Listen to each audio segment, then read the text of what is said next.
আসসালামু আলাইকুম ওয়া রাহমাতুল্লাহি ওয়া বারাকাতুহু। প্রিয় বন্ধুরা, কেমন আছেন সবাই? আশা করছি আপনারা সবাই ভালো আছেন। আল্লাহর রহমতে আমিও ভালো আছি। আমার এই চ্যানেলের ৫১তম পর্বে আমি আপনাদের সবাইকে স্বাগত দান করেন। কারিগণ চলে এসেছেন। তোমার পথের এখন দরকার নেই।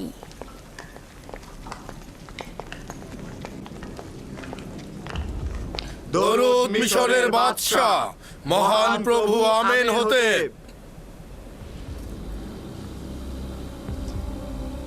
এরা মিশরের সর্বশ্রেষ্ঠ খোয়াব ব্যাখ্যাকারী এবং জ্যোতিষী। আমি মহামান্য বাদশাহর কাছে তাগাদ করছি খোয়াবের বর্ণনা করতে, যাতে তারা ব্যাখ্যা দিতে পারে। আমি দেখলাম ৬০টি মোটা তাজা গরু প্রবল ঘূর্ণিঝড়ের মধ্যে নীল নদের ভেতর থেকে উঠছে। তারা তীরে এসে ঘাস খেতে লাগলো। এরপর নীল নদ শুকিয়ে গেল এবং তার ভেতর থেকে শুকনো সার বের হয়ে এলো এবং মোটা সারটিকে গিলে ফেললো।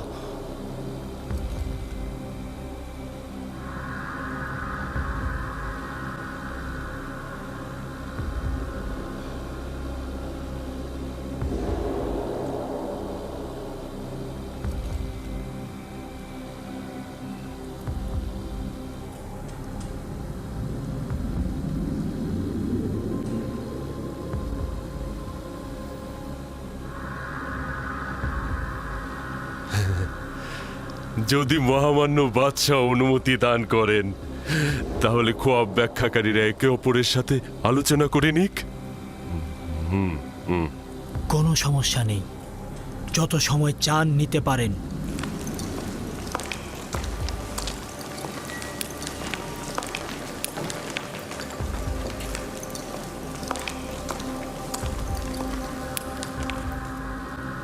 খোয়াবটা শুনে মনে হলো এর গভীর নিশানা রয়েছে। আপনারা কি এর ব্যাখ্যা দিতে পারবেন? এই খোয়াব ব্যাখ্যাহীন নয়, কিন্তু জেহেনে কিছুই ঢুকছে না। কেন জেহেনে কিছু ঢুকবে না? আসলে আমরা এই খোয়াবের কোনো কুলকিনারা পাচ্ছি না। তাহলে বলে তো এটা বিশৃঙ্খল খোয়াব, ব্যাখ্যা নেই। হ্যাঁ, এরকমই বলতে হবে।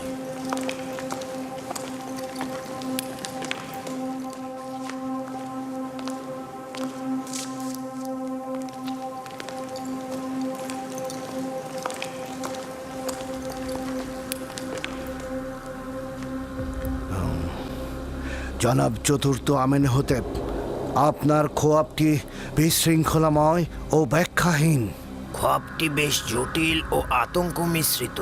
আমরা এরকম বিশৃঙ্খল খোয়াবের ব্যাখ্যা দিতে অক্ষম।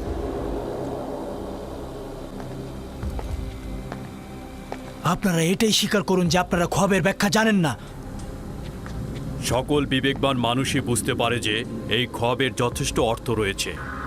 মহামান্য বাদশাহ নিশ্চয় শুনে থাকবেন আমাদের খোয়াবের ব্যাখ্যা প্রদানকারীর অত্যন্ত সুদক্ষ। তাদের সামর্থ্য নিয়ে কিন্তু আমার বিন্দুমাত্র সন্দেহ নেই। যদি বাদশার খোয়াবের কোনো ব্যাখ্যা থাকতো তাহলে তারা অবশ্যই বলতো। আমি খোয়াবের ব্যাখ্যা চাই এবং আপনারাই জবাব দেবেন। উত্তেজিত হবেন না মহামান্য বাদশাহ, এটা আপনার শরীরের জন্য ক্ষতিকারক। আমি আপনার জন্য মহামান্য বাদশার কাছ থেকে কিছুটা সময় চাইতে পারি। নিঃসন্দেহে আমার খবরের ব্যাখ্যা আছে, কিন্তু আমার খবরের ব্যাখ্যা দেওয়ার মতো হিম্মত তাদের কাছে নেই।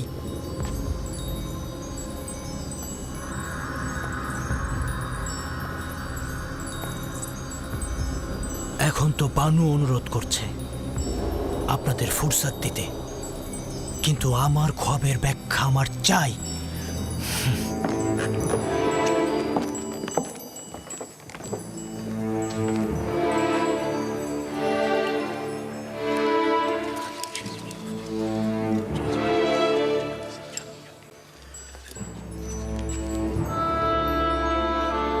ইউজারশিপের কাছে অবশ্যই এই খোয়াবের ব্যাখ্যা আছে। আমি কি বলবো তাদেরকে ইউজারশিপের কথা? না না, তারা তো কেউ ইউজারশিপের বন্ধু নয়।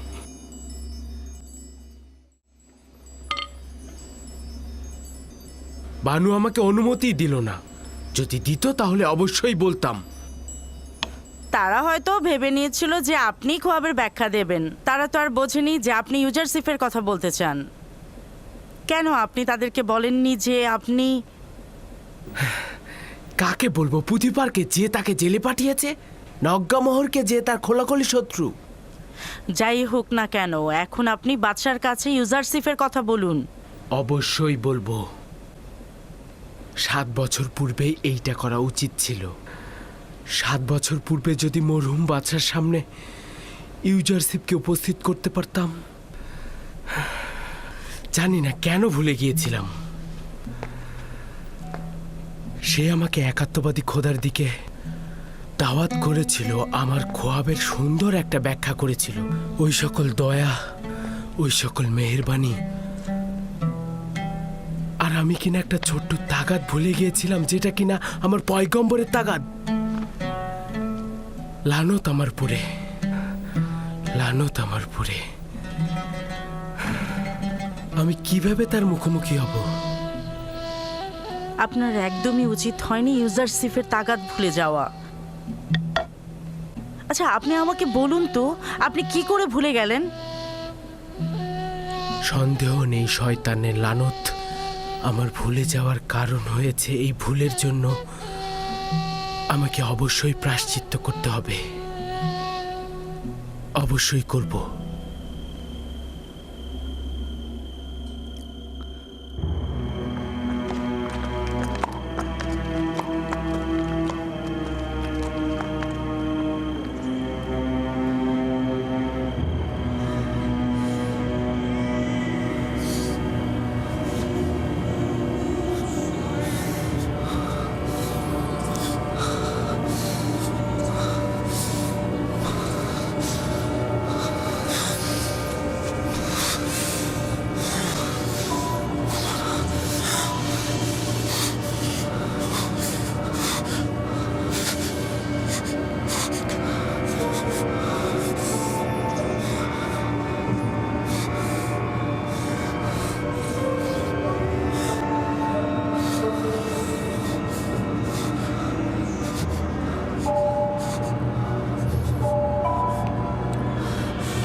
এইটা এখন একদমই পরিষ্কার। গমের শীষের সাথে গরুর খোয়াবের মিল রয়েছে। 60টি সতেজ শীষ হচ্ছে মোটা তাজা গরু, এবং শুকিয়ে যাওয়া শীষগুলো হচ্ছে শুকনো গরু।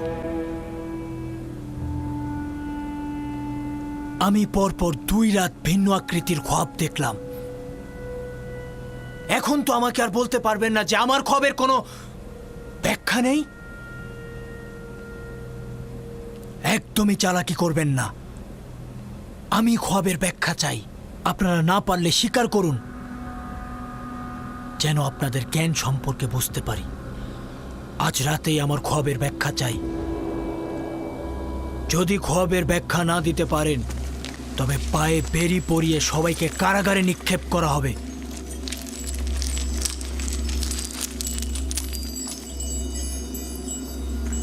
সন্দেহ নেই যে আপনার খোয়াবের যথেষ্ট ব্যাখ্যা রয়েছে, কিন্তু এরা তা দিতে পারছে না। তাহলে উপায়টা কি? যদি ব্যাখ্যা করতে না পারে, রাস্তা তো আছে। আমুনের খাদেমগণ এবং খোয়াব বিশ্লেষণকারীদের অহংকার চূর্ণ করার দারুণ একটা সুযোগ। আপনি আপনার খোয়াবের ব্যাখ্যা তাদের কাছ থেকে আদায় করে নিন। আমিও আশা করছি তারা খোয়াবের ব্যাখ্যা দিতে পারবে না।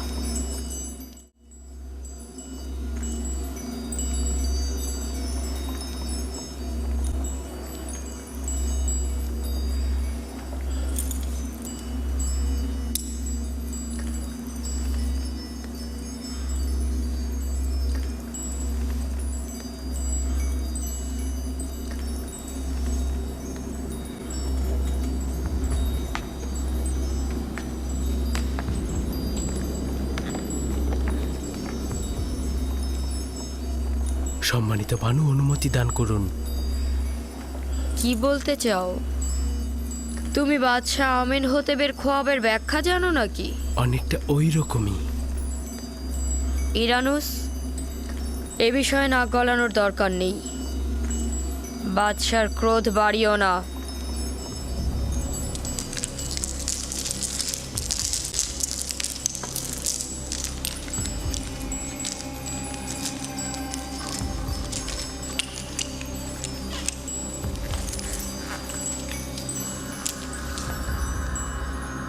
কিছু কি বের করতে পারলে? এই খোয়াবের ব্যাখ্যা খুবই মুশকিলের কাজ। যেহেতু আমরা নিজেরাই বুঝতে পারছি না, তবে ব্যাখ্যা করব কি করে? জনাব, আমাদেরকে আরো এক রাত সময় দিন।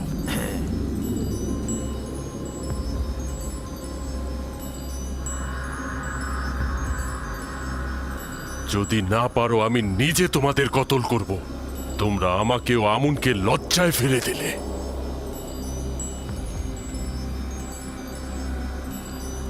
আমুনের এবাদতখানার খোয়াব ব্যাখ্যাকারী ও জ্যোতিষীগণ আপনার কাছে একটি রাত ফুসরত চাইছেন। ফুসরাতের কোনো উপায় নেই। বছরের পর বছর বসে বসে খেয়েছেন, এখন উপায় খুঁজে বের করুন। আজ এবং এই রাতেই আমার খোয়াবের ব্যাখ্যা প্রদান করুন। মহামান্য বাদশাহ, এরা মিশরের খুব নামি দামি খোয়াব ব্যাখ্যাকারী ও জ্যোতিষী। যদি এক রাত ফুসরত পায় তবে অবশ্যই ব্যাখ্যা দেবে। আজে কথা বলবেন না মহান পুরোহিত।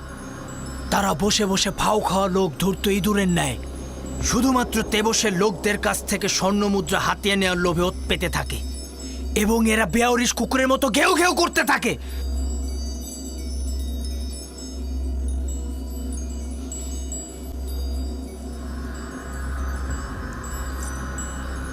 আপনি আবারও উত্তেজিত হয়ে যাচ্ছেন। এটা আপনার বিমারির জন্য খারাপ হতে পারে। আজ হয় তারা ব্যাখ্যা দান করার জন্য মুখ খুলবে, না হয় কুকুরের ন্যায় দৌড়ার আঘাতে জর্জরিত করব। জনাব অজ্ঞামোহর, সতর্ক থাকুন। আজকে কেউ আমার আঘাত থেকে নিরাপদ নয়। এদের পক্ষ নেবেন না। নিজের ওপর নিয়ন্ত্রণ আনুন মহামান্য বাদশা, নতুবা শরীর আরো খারাপ করবে। এদের সকলকে হাজতে নিয়ে যাও। ওই সময় আজাদ হবে যখন আমার খবরের ব্যাখ্যা দিতে পারবে।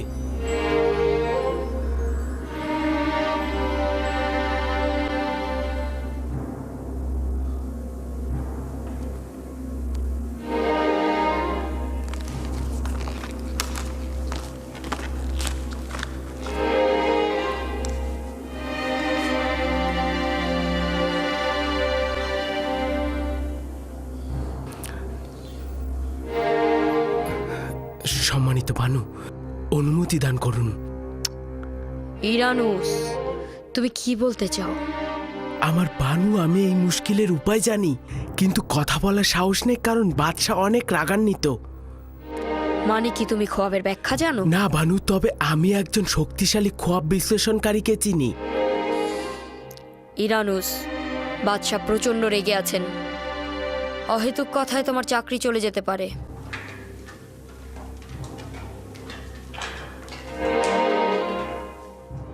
আমার বিশ্বাস রয়েছে যে সে খোয়াবের মুশকিল আসানের উপায় খুঁজে পাবে। আমার বানু, আমি অনুরোধ করছি, আমাকে অনুমতি দিন।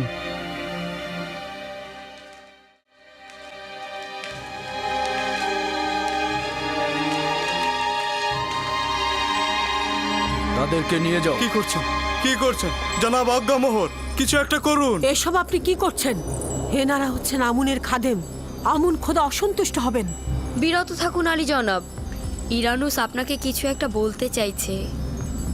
তাদের ছেড়ে দাও।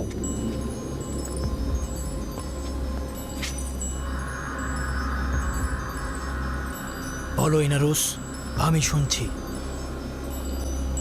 আমি মহামান্য বাদশার মুশকিল আসানের জন্য একটা পথ জানি। তুই আমার খোয়াবের উপায় জানিস? জি আলী জনাব।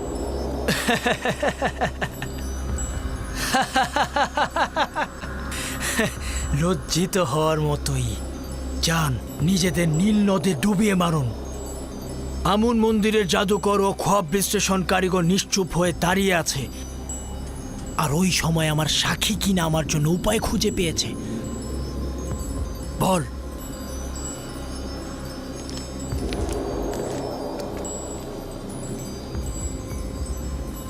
বল ইরানুস। একজন এব্রানি গোলাম যে এখন হাজতে রয়েছে। একজন হাজতবন্দি এব্রানি গোলাম? মহামান্য বাদশাহ, আমি যখন আপু পিসের সঙ্গে হাজতে ছিলাম, দুইজনই খোয়াব দেখেছিলাম।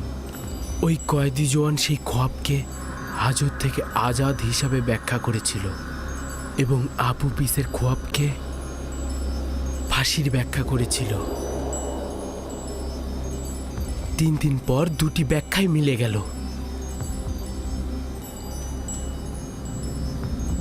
ইরানুস, তুই কি জানিস বাদশার সাথে ঠাট্টা মশকরার ফল কি হতে পারে? নিশ্চিত থাকুন আমার প্রভু, নিশ্চিত থাকুন। ও কি বলছে পুতিফার? পুতিফার,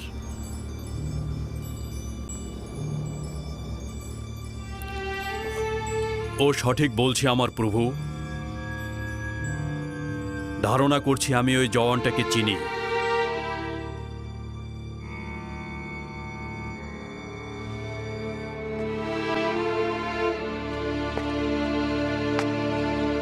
আমার খোয়াবের জন্য আগামীকাল পর্যন্ত ফুরসাত দিচ্ছি। ফুরসাত রয়েছে, চলে যাও। নীল নদের আশেপাশে গোবর পড়ে আছে, গিয়ে দুর্গন্ধ শুকো। চলে যাও। আমি আগামীকালের ভেতরে আমার খোয়াবের ব্যাখ্যা চাই। দূর হও।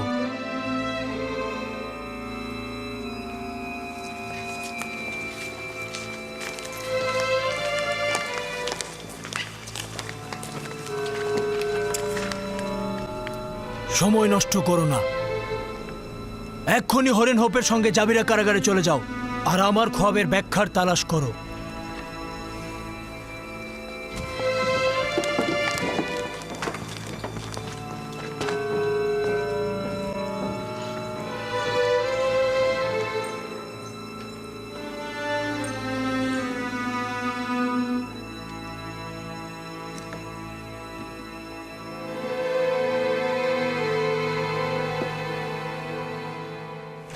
এই জওয়ানের নামটা কি? ইউজারসিফ, তবে এব্রানি ভাষায় একে ইউসুফ ডাকা হয়। নামটা পরিচিত। ধারণা করছি এই নামক যুবককে অতীতে জনাব পুতিফার ক্রয় করেছিল।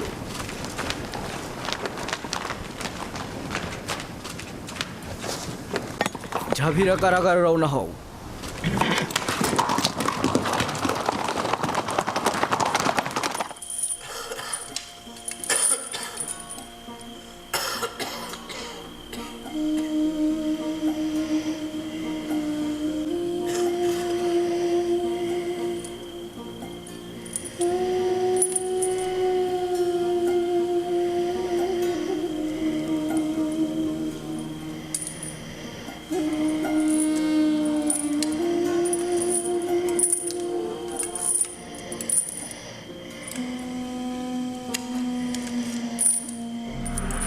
কি বলছেন এখানে? আল্লাহ পাক রব্বুল আলামিন বলেন, তারা আর যখন তারা নিজেদের চোখে শাস্তি দেখবে, তখন তাদের মনের কষ্ট মনেই থাকবে।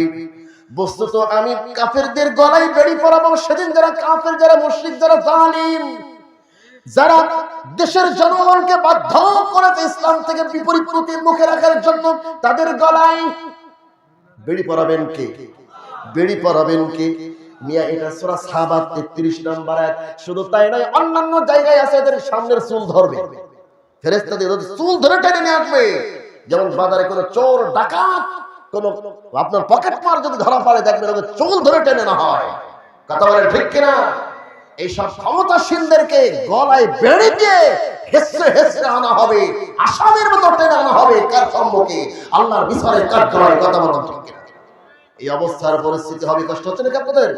আমি শেষ করে দিচ্ছি, লক্ষ্য করুন। এরপরে কি হবে? ইয তাবারা আল্লাযী نتبع من الذين اتبعوا ورأوا العذاب وتقطعت بهم الأسباب তখন ক্ষমতাশীলরা অনুসারীদেরকে অস্বীকার করবে, ক্ষমতাসীন অনুসারীদেরকে বলবে, অস্বীকার করবে, তাদের সাথে তারা মিশতে চাইবে না। যাদের অনুসরণ করা হতো তারা অনুসারীদেরকে বলবে, অনুসারীদেরকে অস্বীকার করবে এবং তাদের মধ্যকার যাবতীয় সম্পর্ক সব ছিন্ন হয়ে যাবে। দুনিয়ায় থাকতে একসাথে আন্দোলন মিছিল মিটিং যা কিছু করেছে সম্পর্ক সব ছিন্ন হয়ে যাবে। এরপর আরো কি বলবেন, ওয়াকালাল্লাযী নাতুবিউ লাহু আন্না লানা কাররাতান ফানাতাবাররা মিনহুম কামা তাবাররাউ মিন্না। আল্লাহু আকবার। অনুসারীরা বলবে, হাই আরেকবার যদি আমাদেরকে দুনিয়াতে আরেকবার যদি ফেরত পাঠানো হতো, ফেরত দেওয়ার সুযোগ হতো, তাহলে আমরা অবশ্যই অবশ্যই তাদের সাথে সম্পর্ক ছিন্ন করে আমরা অবশ্যই অবশ্যই আল্লাহর সাথে সম্পর্ক করতাম। আমার ভাইরা, তাহলে বারবার পৃথিবীতে সেদিন আসতে চাইলেও আর আসা, তাহলে অভিভাবক হিসেবে কাকে মানবো? আল্লাহ পাক রব্বুল আলামিন কি বলছেন এই আয়াত বলে আমি আলোচনা ফিনিশিং টানবো।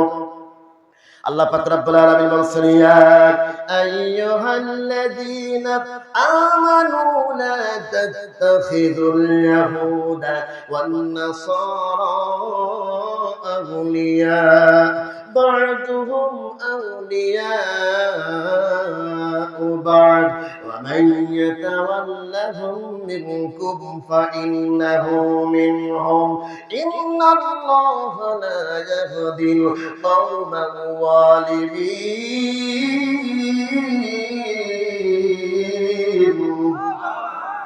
সূরা মায়েদার 51 নম্বর আয়াত এটা। আল্লাহ পাক রব্বুল আলামিন বলেন, তোমরা ইহুদি খ্রিস্টানদেরকে অভিভাবক হিসেবে গ্রহণ করো না, কারণ তারা একে অপরের ভাই। কথা বলেন না কেন? তাদের নিয়ম নীতি, তাদের কালচার, পশ্চিমা বিশ্বের কালচার প্রত্যেকটি মানুষের জীবনে ঢুকে গেছে। কথা বলেন না কেন? চুল কাটছি তাদের স্টাইলে, জামা পরতেছি তাদের স্টাইলে, লেখাপড়া করতেছি তাদের স্টাইলে, আমি মুসলমান হয়ে বিবাহ করতেছি খ্রিস্টানের মেয়ে। এই কথা বলছেন না? করতেছে কিনা? সব পশ্চিমা বিশ্বের কালচার। অথচ আল্লাহ তাআলা এই আয়াতে বলছেন যে তারা একে অপরের ভাই। তোমরা যারা তাদের অনুসরণ করো, তাদের নিয়ম নীতি গ্রহণ করো, তাদের স্টাইলে ঘর বাড়ি বানাও, তাদের স্টাইলে কথা বলো, তোমার টুথপেস্ট বিদেশি, তোমার সাবান বিদেশি, তোমার বউ বিদেশি, তোমার ব্রাশ বিদেশি। কি ঘরের পরে কিছুদিন আগে তোমরা ওই যে পতাকা উড়িয়েছো, নিজের বাড়ি থেকে শ্বশুর বাড়ি পর্যন্ত পতাকা উড়াই নিয়ে গেছে। যেই দেশের পতাকা তুমি ভালোবাসলে, তোমার বাংলাদেশের লাল সবুজের পতাকার জন্য এত মানুষ জীবন দিল, সেই পতাকা তোমার ঘরের চলে নয়। এমন দেশের তুমি ব্রাজিল আর আর্জেন্টিনার যে পতাকা তুমি টানাইলে তোমার ঘরের উপরে, যেটা নিয়ে তুমি নাচলে গাইলে, সারা রাত জেগে থাকলে, ফজর নাই, জোহর নাই, আসর নাই, মাগরিব নাই, ঈশা নাই, অথচ কত যুবক সারা রাত জেগে জেগে এইটা করেছে। কথা বলেন ঠিক কিনা? যেই দেশের মধ্যে আযান নিষিদ্ধ, কোরআন পড়া নিষিদ্ধ, ইসলাম নিষিদ্ধ, বোরকা পরা নিষিদ্ধ, সেই দেশের পতাকা নিয়ে যুবক তুমি যে লাফালাফি করলে, তোমার দোকানে, তোমার পাটে, তোমার ব্যবসা বাণিজ্যে এইগুলি ঝোলানো থাকলো, তাহলে তুমি কার সাথে উঠবে? তুমি কার অভিভাবক হয়ে গেলে? কথা বলেন। বা'দুহুম আউলিয়াউ বা'দ ওয়া মান ইয়াতাওয়াল্লাহুম মিনকুম। আল্লাহ বলেন তোমরা তাদেরই একজন। তোমরা যদি তাদের নিয়ম নীতি গ্রহণ করো, তাহলে তোমরা তাদেরই একজন। আসুন তাহলে আমরা অভিভাবক হিসাবে আল্লাহকে যদি মেনে নিতে পারি, তাহলে অবশ্যই ওই যে বালকের মতো আমরা সাহায্য পাবো কার কাছ থেকে? আর যদি অভিভাবক হিসেবে পৃথিবীর কোন দরগা, পীর, বুজুর্গ, নেতা, নেত্রী, রাষ্ট্র, পশ্চিমা বিশ্বের কোন কালচার, পৃথিবীর কোন ব্যক্তিকে যদি আমরা অভিভাবক হিসেবে মানে নিই, তাহলে ইহকালেও শান্তি পাবো না, পরকালেও পাবো না। কারণ যাদেরকে অভিভাবক হিসেবে আমরা গ্রহণ করব, যখন দেখবেন তার স্বার্থের ক্ষতি হবে, সেই দেখবেন আপনার মামলা দিয়ে জেলে ঢুকাই দেবে, অথবা আপনাকে হত্যার পরিকল্পনা নেবে যখন তার স্বার্থের ক্ষতি হবে। কিন্তু আমার রব এমন রব, যখন আমরা মায়ের পেটে ছিলাম, সেখানে আমাদের খাওয়ার ব্যবস্থা কে করেছে? কথা বলেন। কবরে, হাসরে, মিদানে, পুলসিরাতে যখন পাশে কেউ থাকবে না, ইয়াউমা ইয়াফিরুল মারউ মিন আখিহি ওয়া উম্মিহি ওয়া আবিহি ওয়া সাহিবাতিহি ওয়া বানি, যখন সব আপনাকে আমাকে ছুঁয়ে পালিয়ে যাবে, ভাই বন্ধু আত্মীয় স্বজন পরিবার সব পালিয়ে চলে যাবে, তখন আমাদের আপন হবে কে? আমাদের অভিভাবক হবেন কে? এই জন্য আমরা আল্লাহকে অভিভাবক হিসেবে জীবনের সকল ক্ষেত্রে মেনে নেব। রাজি আছেন? আল্লাহ আমাদের সকলকে তৌফিক দিন, আমিন।